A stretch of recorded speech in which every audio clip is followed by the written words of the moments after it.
Hey, good afternoon and welcome to today's Asia Society event, Disruptive Asia, Building Community Resilience Amidst Uncertainty. My name is Amanda Sayan. I'm the Director of Partnerships in the Office of Global Engagement at the University of Sydney. So before we begin, we acknowledge that many participants in today's event are dialing in from locations that have traditional owners and custodians. I'm currently on the land of the Gadigal people of the Eora Nation.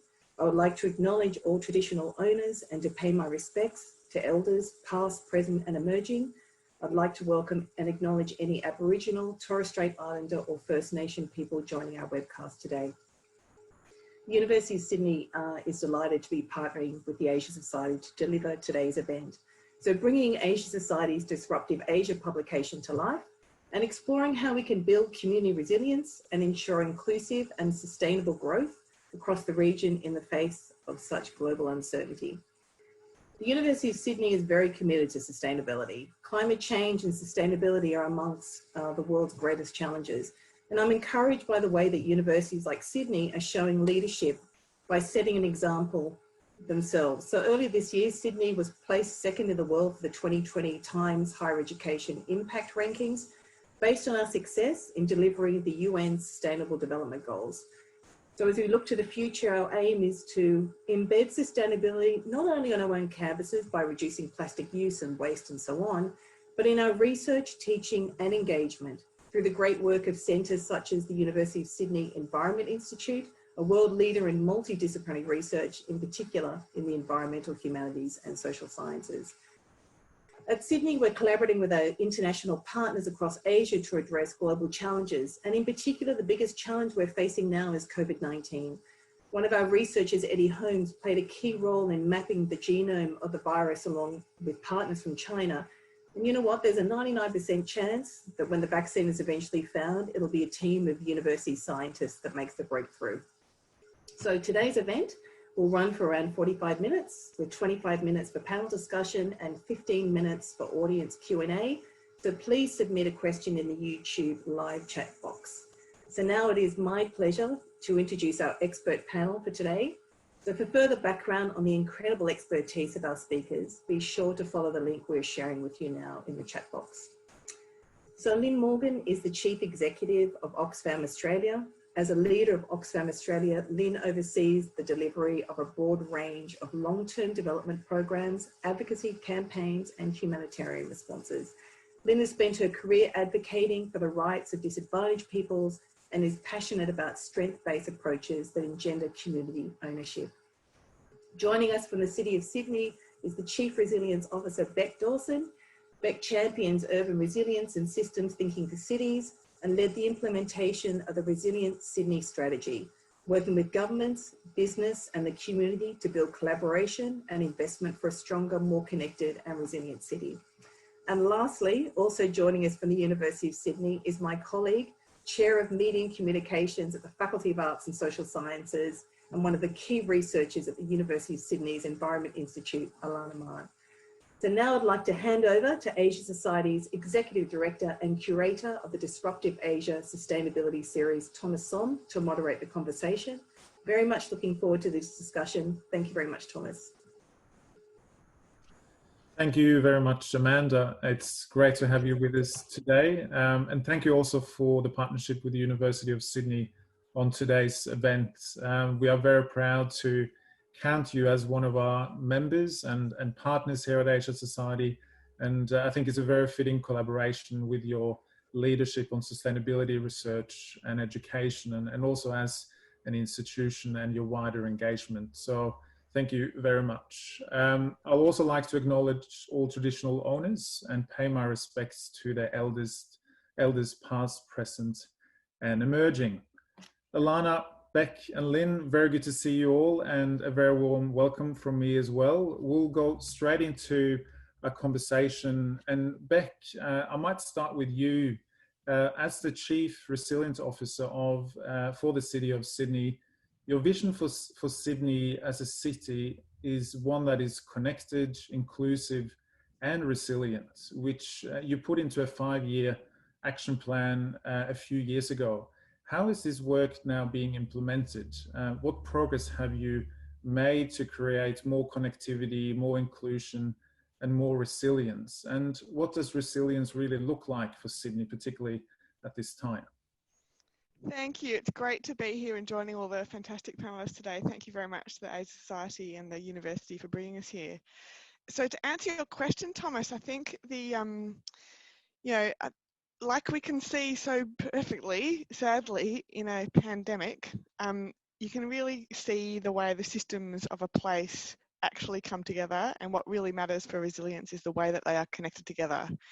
And those systems include people and the way that we are all connected together, which you see very directly in a pandemic or health crisis like this, where the connections of people is part of the cause of the challenge, but also the thing that shows us how important it is and how we live so connectedly together in cities in particular.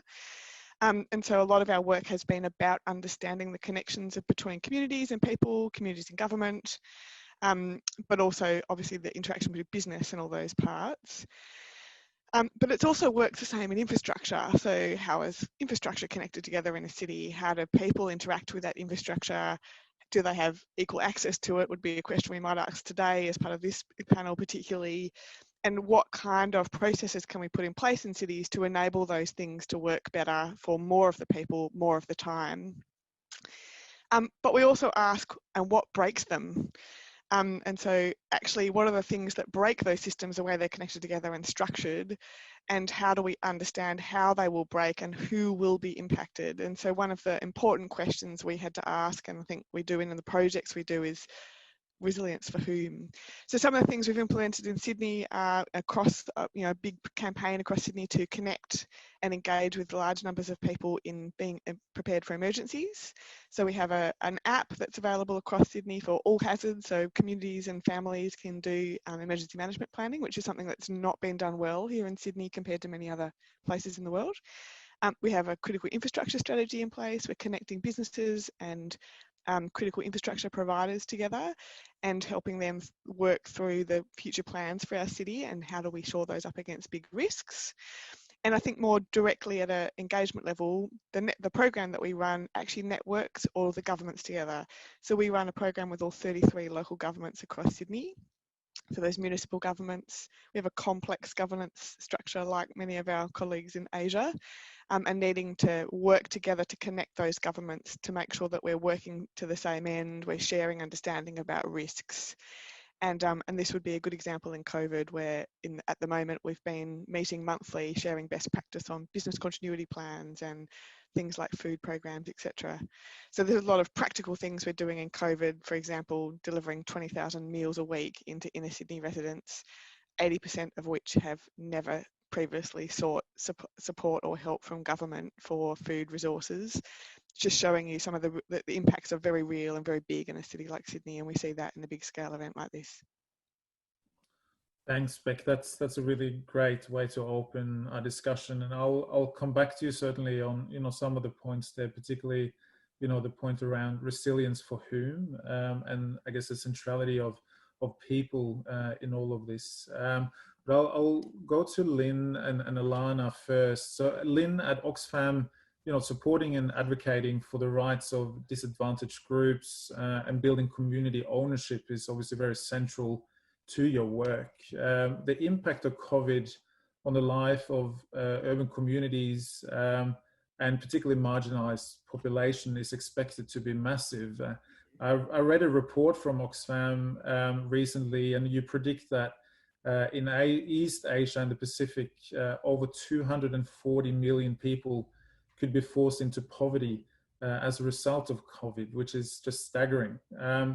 So what is now being done to ensure these communities get the support they need, noting that for many, the pandemic is also compounded by other crises, such as political or social tensions or conflict, and also extreme weather events? Not an easy question, but keen to hear what your insights and the work of Oxfam on this area.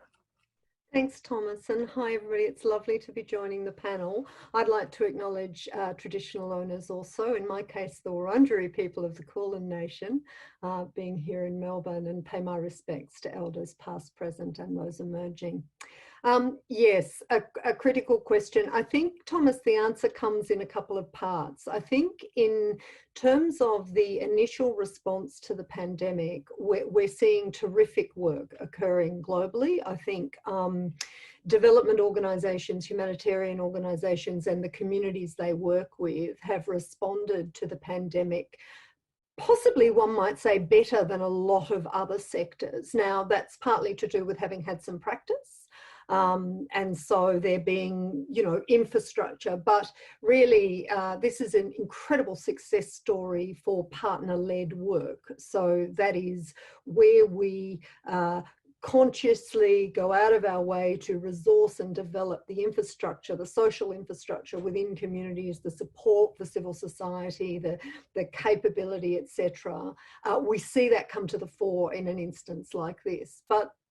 And so there are terrific examples. I've seen wonderful examples of Timor-Leste has got to be a standout success in the sense that they were hit with a flood simultaneously at the point that they were trying to protect the community from COVID. Their ability to stand up, not just an effective humanitarian response or a prevention response, but also to do that in a way that included people with disabilities, was gender conscious, so on and so forth. Similarly, in Sri Lanka, we saw them get well ahead. The government elected to shut down local areas. That, of course, makes movement very difficult. The local communities were well ahead of those and managed to get supplies and instructions and all the things. So I think really we should be seeing this as a huge opportunity to recognise the investment we've made, which brings me to the second, perhaps more concerning issue, which is the downstream economic and social impacts that are going to hit communities, as you've correctly pointed out, have really set us back decades. And both in terms of poverty, measures like hunger, economic development, etc. So the task globally, and I would say also obviously for our own Australian government, who I might say have been very effective in that first response pivot, right? We've seen terrific engagement across DFAT, multi-sectoral involvement, really wonderful. What we're more concerned about, however, is that we are not seeing the kind of conversation and the money that will need to go to support recovery and ongoing economic development. And really that's the anxiety, I think, for most of us at this point, is that we do need to be thinking not just about the pandemic as a health crisis, which clearly it is, but recognizing that we're facing an absolutely critical economic social development crisis. And to be positive about that, that gives us an opportunity to engage now using the many mechanisms that we have to think about how we can drive that recovery. And so that would really be the concern that that the sector has at this point, is are we putting enough into thinking about those impacts? Thanks, Lynn. There's a lot there, but I'll come back to some of this a bit later on in the conversation. But it's heartening to hear how some of our neighbours have done really well, and obviously been faced with very unique challenges that we haven't had here in Australia, which is a bit of a coming into Alana as well. And I want to bring you into the conversation now, and first just draw on your essay for Disruptive Asia, which we published last week, a great read, which I encourage everyone to take a look at. But you essentially look at the fishing industry in the Pacific and their significant contribution to their economies, as well as to regional food security. The argument I guess you're making is that the need for a global food system is to be more equitable, more resilient, particularly as the impact of climate change will accelerate.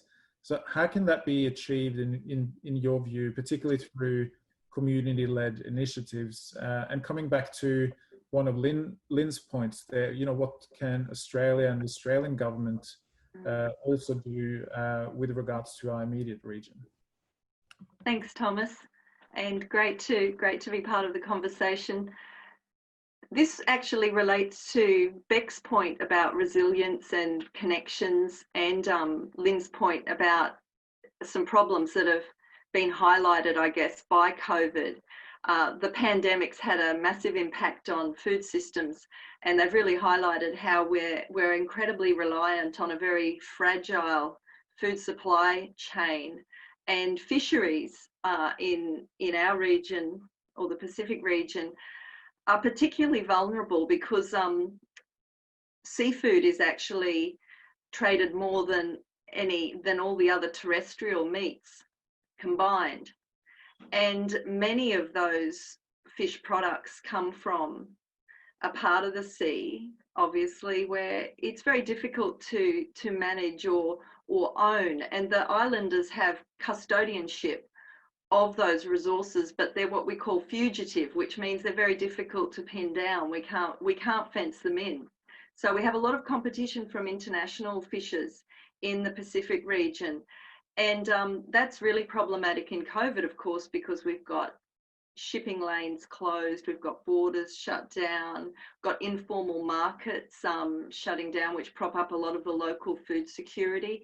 We've also got situations where employment is low in the Pacific under these conditions, of course, because they rely so much on tourism. So when people don't have a living wage, they obviously can't afford food. So access to healthy, affordable food has been a problem in the Pacific for decades, and it's become worse through a very exploitative trade regime, to be frank, because the Pacific Islanders have some of the highest non-communicable diseases in the world. And that is because they receive a lot of imported products, discretionary foods, and they also receive a lot of fatty offcuts of meat from Australia and New Zealand. And I think this is a really good opportunity for us to look at some of these things that are already broken, and these inequities that exist, and these incredible, very destructive forms of violence, like poor nutrition, that are slowly killing people. And then we've got the other very slow moving but incredibly devastating challenge for the Pacific, which is climate change.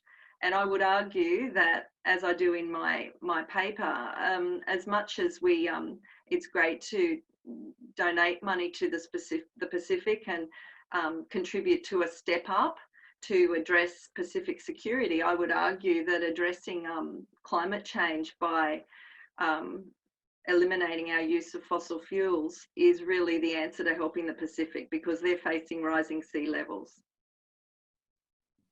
Thanks, Alana. I wanted to stay with you just to follow up on some of that. Obviously, the economic impact of COVID on the Pacific, as you say, many of them have been forced to close their borders and rely on tourism. They've been very badly hit economically, which obviously can spiral into to social cohesion and the ecosystem itself. When you look at resilience, what's your take there? What is the outlook for some of these remote island communities, and how do they go about kind of rebuilding their kind of community resilience? Yeah, well, we know that resilient communities are made up of resilient individuals, so that's a first point. I think that there's been some really positive discussion about the fact that this pandemic's making us think more about local resilience, and also the fact that we can create these safe spaces. They're talking about a Pacific Trans-Tasman economic bubble. Now, I think that for too long we've talked about, and I'd be interested to hear what Lynn thinks about this from an Oxfam perspective. Free trade has been promoted as such a great way of improving livelihoods and well-being around the world. But anyone who's been speaking against free trade has been accused of being very protectionist, and as if it's some sort of negativity. But I actually think that this has shown us that we need to create very strong connections locally. We need to look after our neighbours. We need to be good neighbours. And this applies to the city. And this is where I'm really delighted we're working with the City of Sydney on a really great project at the moment about local food insecurity as well. And it's shown how when you have really good partnerships between local institutions, you're actually able to build the capacity of the local people. And that is what makes you resilient to all the shocks that we're facing at the moment, because these are only going to increase with a changing climate. Yeah, I think that's right. And I might actually come to Lynn next, because before I come back to Beck, because a question I did have and I wanted to touch on as we talk about, you know, solutions and the international community, and as you mentioned, trade bubble as well. You know, Oxfam, I know, has looked at how international cooperation and regional frameworks such as APEC, which of course includes Australia, can do to support more inclusive growth and kind of build more resilient economies. You know, the APEC summit for 2020 is only a few months away. There's already obviously been a lot of high level meetings this year, but what is your take on what's the role of the multilateral system or international cooperation to, I guess, to tackle growing social and economic disparity and also build that resilience in our region? Well, I think the short answer, of course, is there is a very significant role, isn't there? I mean, we know, I mean, you know, Oxfam has certainly advocated strongly for debt forgiveness. And I've, you know, spent a lot of time in discussion with folks about this. And sometimes people say, well, you know, if we do forgive debt, you know, what are countries going to do? Well, the answer is they're going to do exactly what we've done here domestically, which is prop up their economies and try and keep people going through these periods. So, I mean, I don't think there's much mystery there, but I do think if I look at, for example, the Oxfam Asia strategy, which is a locally driven strategy, I mean, what they are clearly saying is that there is a critical role for those mechanisms to drive things like gender equity and like sustainability and some of those endpoints that if we're going to have to be actively involved in this conversation about, as Alana says, how our economies are linked together, but also how our prosperity is aligned. And you know, in some respects, we should welcome this conversation, because what my colleagues in Asia say is there is great importance and relevance to governments like the Australian government and others putting these things on the table and us supporting. And I will make a plug here for the private sector, because you know, we absolutely think that the leadership needs to come through those multilateral mechanisms, but there is also great appetite actually. And I, you know, I love your comments, Alana, about free trade. You know, I think this is a very precious time to be considering some of that orthodoxy and where it's taken us and whether that's where we want to be going. But certainly there's good evidence, I think, that the private sector, led by good government policy setting, is actually deeply interested in creating the sort of growth that will have social benefits as well as, you know, the very narrowly defined economic benefits, you know. So yes, Oxfam very much thinks that that cooperative, regional cooperative approach gives us the opportunity to actually drive some really important equity issues into a more narrow economic discussion. Thank you very much, Lynn. I just want to remind our audience as well that you can post your question in the chat box at any time, and we'll come to some of those questions shortly. Beck, coming back to you now, and I have I guess a couple of, or a double-barrel question in a way, but first coming, you know, we look at how COVID and I guess the growing recession, which to some extent has been concentrated in the services sector, can obviously increase social inequality, but also accelerate growing spatial divide in our cities or our urban centers. What is your view on how it impacts our social makeup and our social ecosystem? You touched on this in your, you know, your opening comments, but, you know, will this divide us, or can it actually bring us closer together? Yeah, I mean, I think building on from the comments made by Lynn, you know, economic system is having a big jolt. It's having a big shock event, and it's going to reshape as a result. And we already see that happening, certainly in Sydney and Australia, and that obviously has flow-on social impacts as well. You know, I guess you've just been talking about more those interactions between countries, but we've also got that happening within regions in Australia, and I'm sure that would be true in other parts, you know, other colleagues in other cities and countries around the world. We even see it just within the city itself. You know, Sydney is a very large geography as a city, and so we have a very, you know, very key CBD, but it's also geographically right out one edge. You know, it's taking a 10 billion hit to its economy, just on projections for this year, and that's a really significant hit to the state and then to the Australian economy.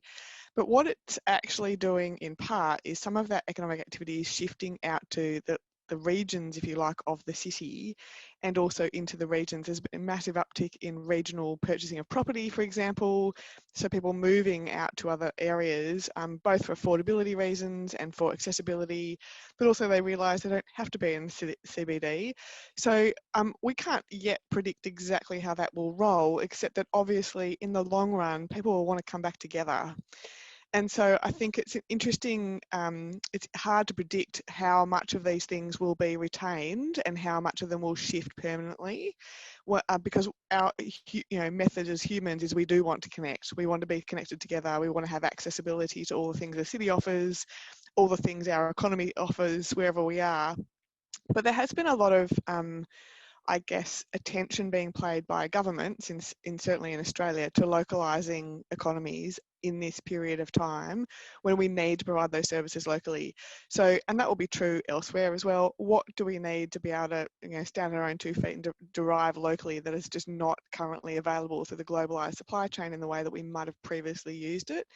And that is also changing the way we can see economic development happening in parts of our city. Now that gives opportunity, and that will be true in every country of the world as we try and innovate and find new ways to adapt to these conditions we find ourselves, but also the new opportunities. But as Lynn says, you need budgetary enablement to help support that activity. You need good settings from policy to help drive that.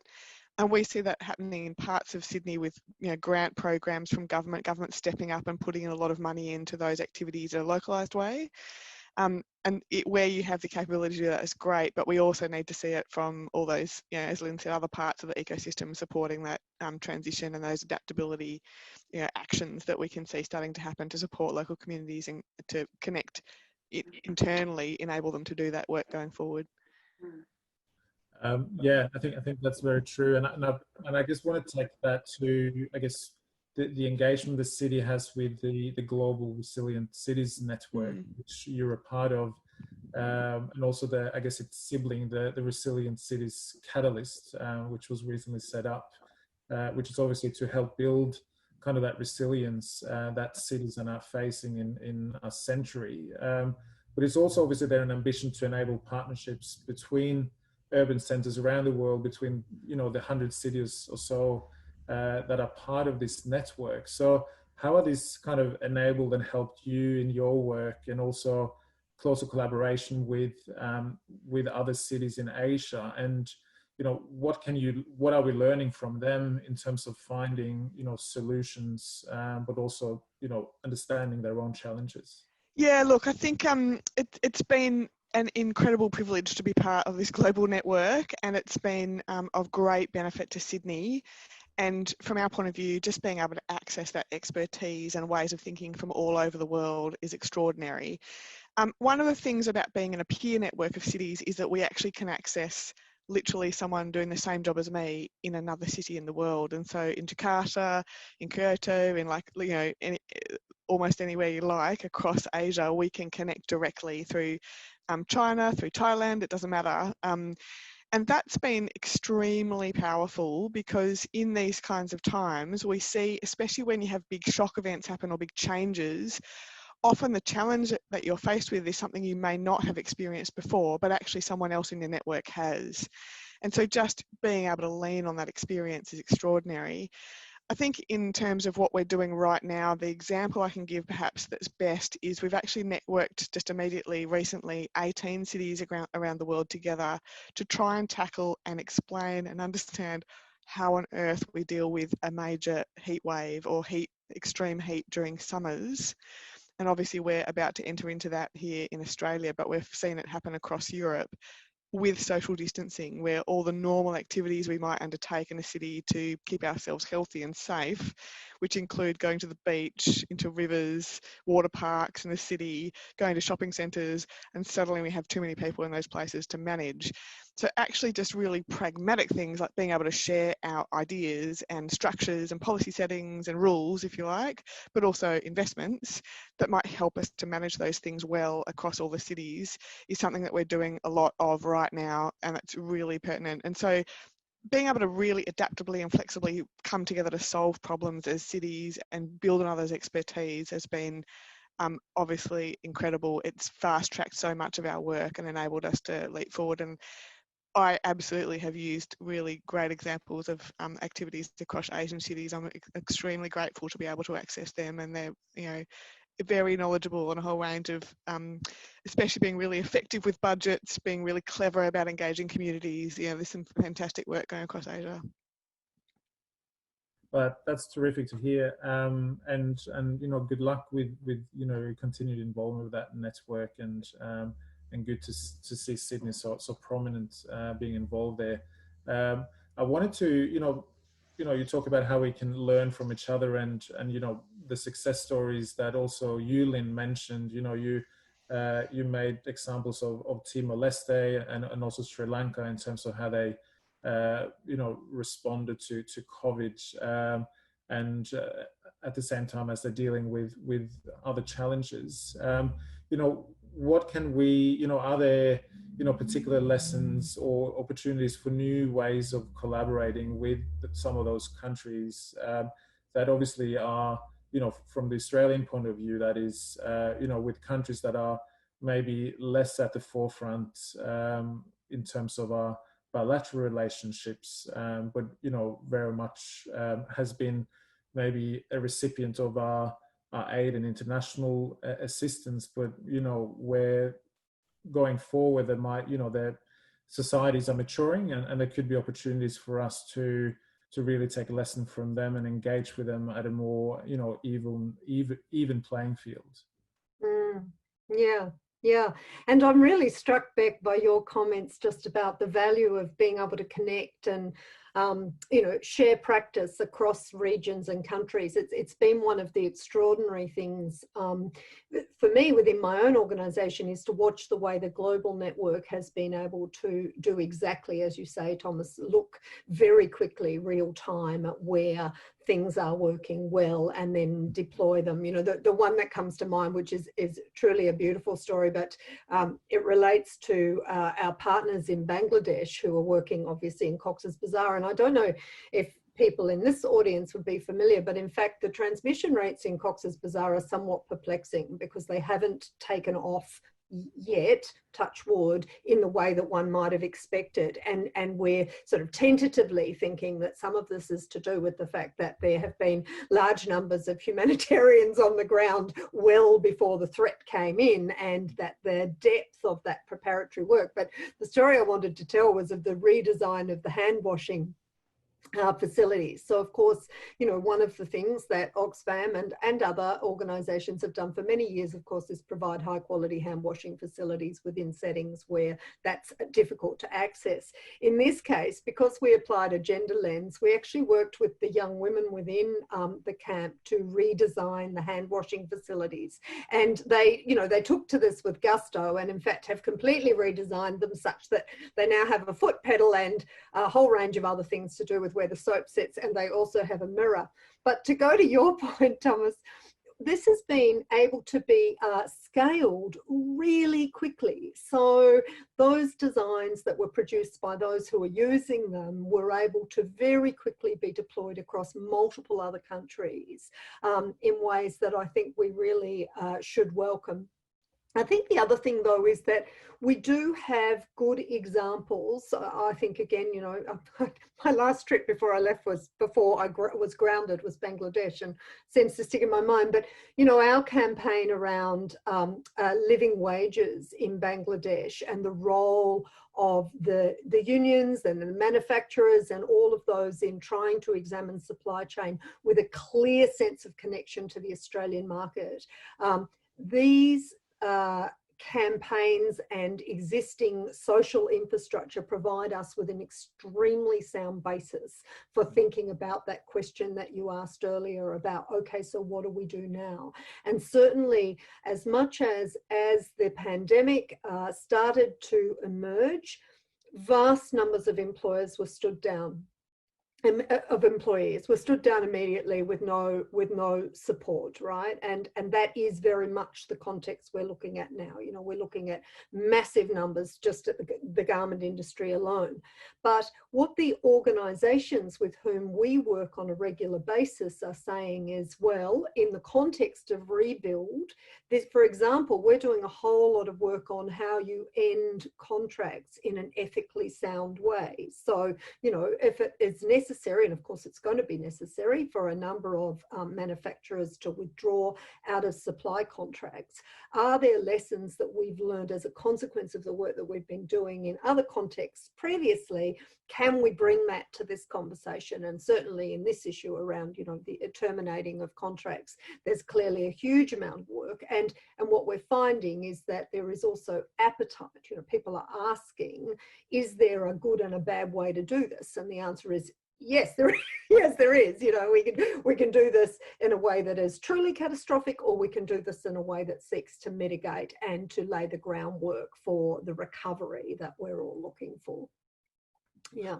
I wanted to just stay with you for another follow-up there, because, you know, we talk about COVID and how we respond and recover and rebuild, but then, you know, we obviously need to remember some of these other underlying, you know, ongoing challenges and issues around inequality that has been persistent in Asia for decades, you know, including in countries that has experienced, you know, huge economic growth and a growing middle class, but then obviously also at the same time leaving many behind in poverty.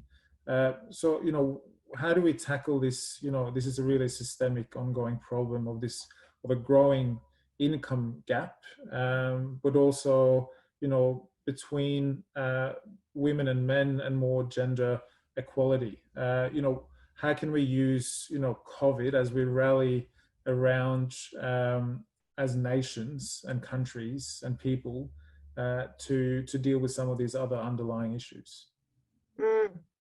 Yeah, so I mean, I'll come back to the gender issue because I think it's absolutely key.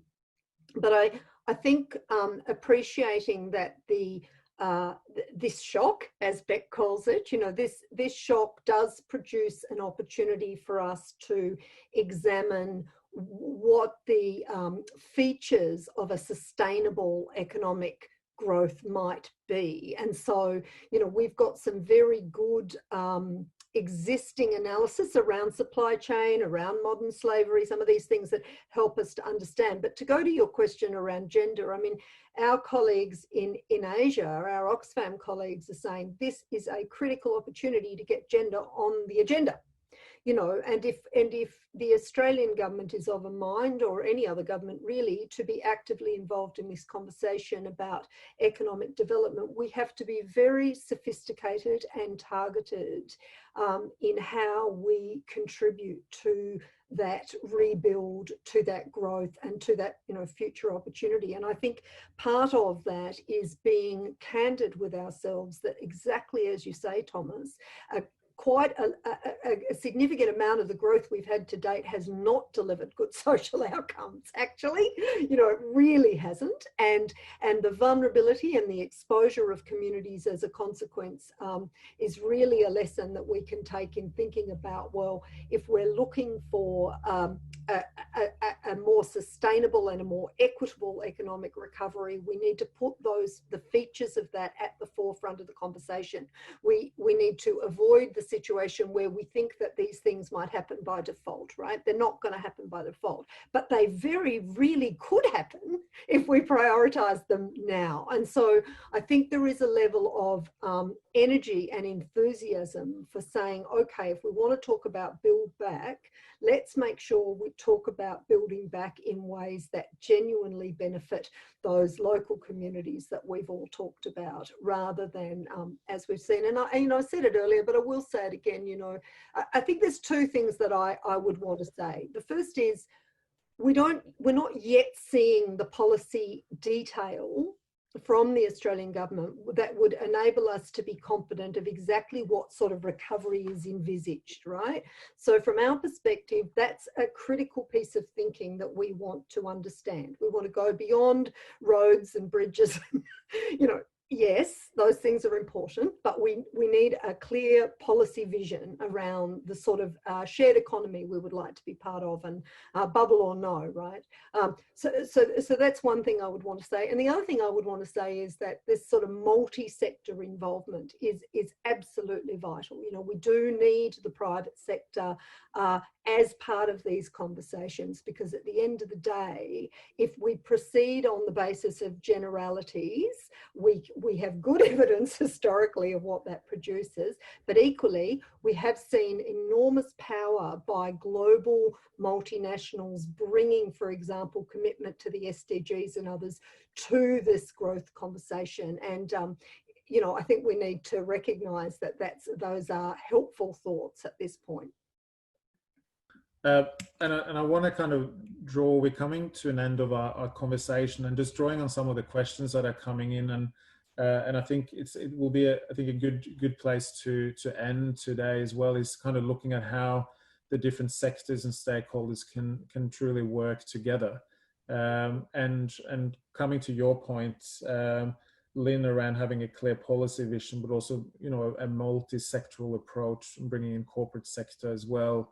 But Alana, coming to you just for some final observations, and also drawing on your other extensive research on citizen engagement and participation, which I know you do. What are some of the community-led governance models, if you look on from that point of view, and framework that can really be valuable and support us at this time? I think that's a really important part of this conversation. Actually identifying and co-designing the solutions, but also creating or co-producing the definitions of what the problems are, because I think that COVID's given us a good opportunity to question a lot of our assumptions. Some of those include things around who is food insecure. As Beck said, how many people in this crisis have required the food relief organisations and systems that are being set up. And even before the pandemic, Food Bank had something like 500,000 people visiting it every month. So there is a sort of very much a stigma attached to things like poverty, food insecurity in our own country. And I think we really need to look at the complexity of the causes of those issues, and the fact that our economy certainly doesn't work for everybody, and it's certainly increasingly not working for particular groups of people, including women, especially single women. There's some figures coming out at the moment that are quite horrendous about the number of women over 70, single women over 70 who will be in poverty. Incredibly high percentages, and I think that shows something that's endemic, something that's very wrong, and requires a real rethink of these problems, and we need to involve everybody in identifying them before we start thinking about how we solve them together. Oh, that's great. Thank you, Alana. I think that's some really important points there. And I want to give the last word to Beck as well, looking at the role of cities and urban centres, and how city council empower community resilience and participation. What do you see the role of yourself and city councils going forward, but also then working with, in unison with other stakeholders, being state, federal government, or the corporate sector?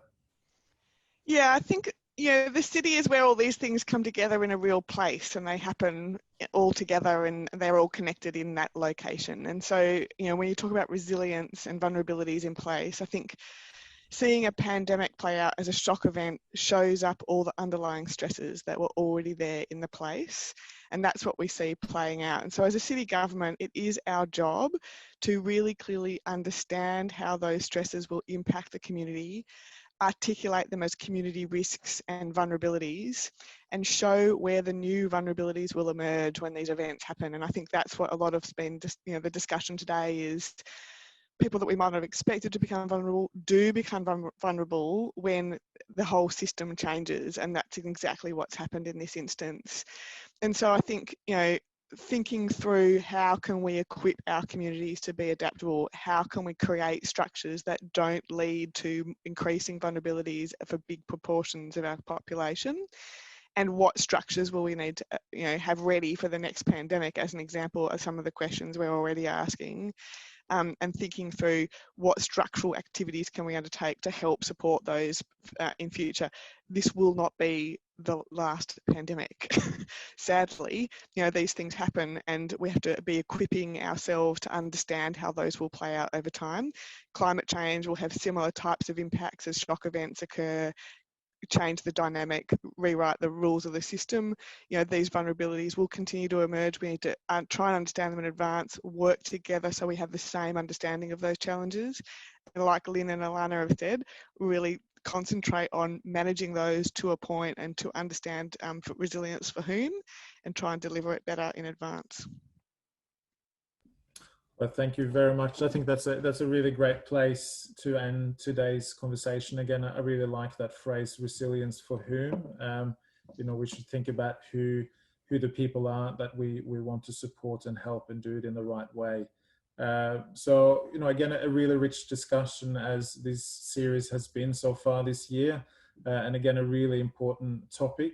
45 minutes never gives it justice, but I just want to thank you again for your time and to share your expertise and perspectives today. Also to Amanda Sayan, who kicked us off today from the University of Sydney. We couldn't have asked for a better host and partner, I think. And obviously to all our viewers and listeners for joining us today as well.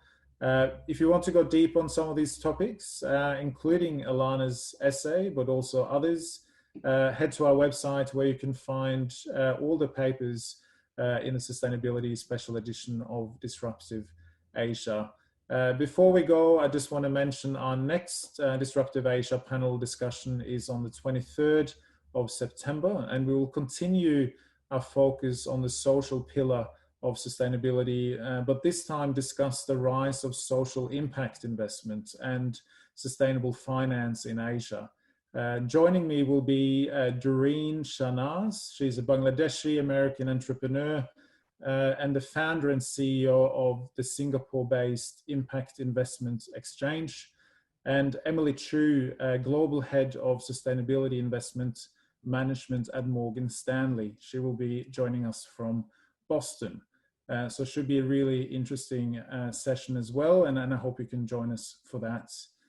Until then, stay well, keep safe, bye for now.